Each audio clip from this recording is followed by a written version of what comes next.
संसद का नया भवन देश को समर्पित हो गया है। प्रधानमंत्री नरेंद्र मोदी ने जो है सेंथ हॉल की स्थापना भी हो गई है नए संसद भवन के लोकसभा में, और बहुत सारे गणमान्य व्यक्तियों ने जो है उसमें भाग लिया। देश के जो सांसद हैं उन्होंने भी भाग लिया। ऐसे ही वरिष्ठ सांसद देवरिया के सांसद डॉक्टर रमापति राम त्रिपाठी जी हमारे साथ हैं। आपका स्वागत है संसद टीवी पे त्रिपाठी जी। अब आप शामिल रहे इस कार्यक्रम में, कितना ऐतिहासिक मानते हैं आप, क्योंकि देश को संसद का नया भवन मिला है? देखिए, ये क्षण बहुत ही अद्भुत और आनंद देने वाला क्षण है। हम लोग इतिहास के उस पन्ने के साक्षी बन रहे हैं जब भारत की ये नई संसद संपूर्ण रूप से भारत के अंदर ब्रिटेनी चिन्हों को समाप्त करने के एक दिशा में बड़ा कदम है।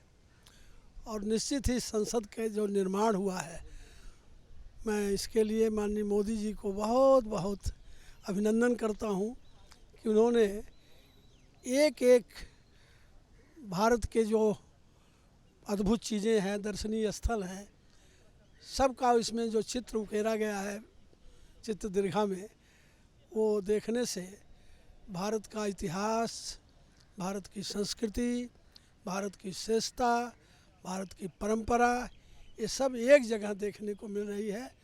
और देख करके उसमें मन विभोर हो जा रहा है। और अद्भुत, जो हमने कहा कि अद्भुत आनंद आ रहा है, वो आनंद हम लोगों को आज मिल रहा है। त्रिपाठी जी, जो लोकसभा है वो जो है वो जो मयूर है उसकी थीम है, और जो राज्यसभा है वो जो हमारा राष्ट्रीय फूल है कमल, वो थीम है। तो और आत्मनिर्भर भारत है, आर्ट गैलरी की जैसी आपने बात करी कि वहाँ पे वसुधैव कुटुंबकम की बात है।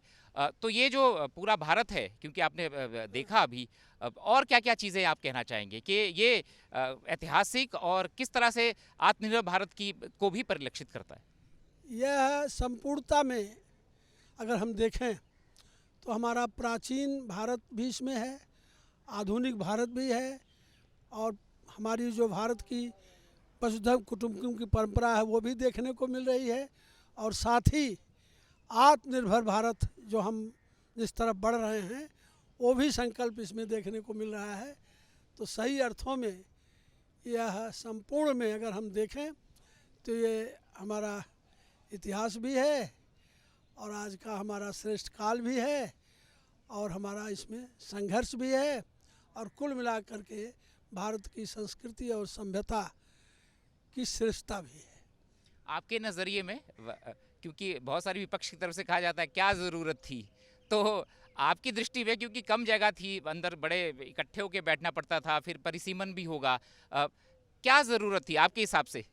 देखिए, आज देखने से लग रहा है कि इसकी अति आवश्यकता थी।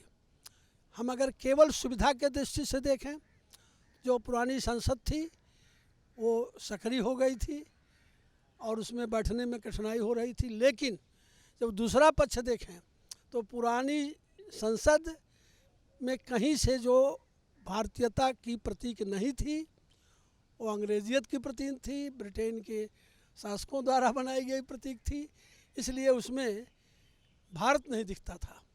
लेकिन आज जो नई संसद बनी है, ये जहां हम संसद सदस्यों को बैठने के लिए अच्छी सुविधा है, वहीं इसमें से भारत दिख रहा है। और संपूर्ण भारत का अवलोकन इस संसद के संपूर्णता को अगर हम देखें, इसके आठों दीर्घा को देखें, सब देखें, तो कुल मिलाकर के आज अद्भुत आनंद आ रहा है। और श्रेष्ठ भारत और पुरातन भारत, श्रेष्ठ संस्कृति का ये प्रतिबिंब है ये संसद। यहाँ की जो आर्ट गैलरी है त्रिपाठी जी, उसमें वसुधैव कुटुंबकम वाला श्लोक वहाँ पे है। हाँ। कि पूरी सिर्फ भारत का ही नहीं, विश्व का भी कल्याण भारत चाहता है जी। भारत की जो हमारी परंपरा रही है और जो हमारा आदि चिंतन रहा है, वो सदैव एकांकी नहीं रहा है, वसुधैव कुटुंबकम का भाव रहा कि विश्व हमारा परिवार है। और इस 8 दीर्घाओं से ये परिलक्षित हो रहा है कि आगे भारत इस रास्ते पर चलते हुए विश्व का जब श्रेष्ठ देश बनेगा, तो विश्व के वसुधैव कुटुंबकम को भी विश्व में भारत श्रीमान मोदी जी के नेतृत्व में साकार करेगा, ये भी संकल्प इसमें दिख रहा है। तो त्रिपाठी जी का साफ कहना है कि ये जो है मौका ऐतिहासिक तो है ही, इसके साथ ही जो एक भारत और श्रेष्ठ भारत, इसकी भावना भी जो संसद का नया भवन है उसमें परिलक्षित हो रही है।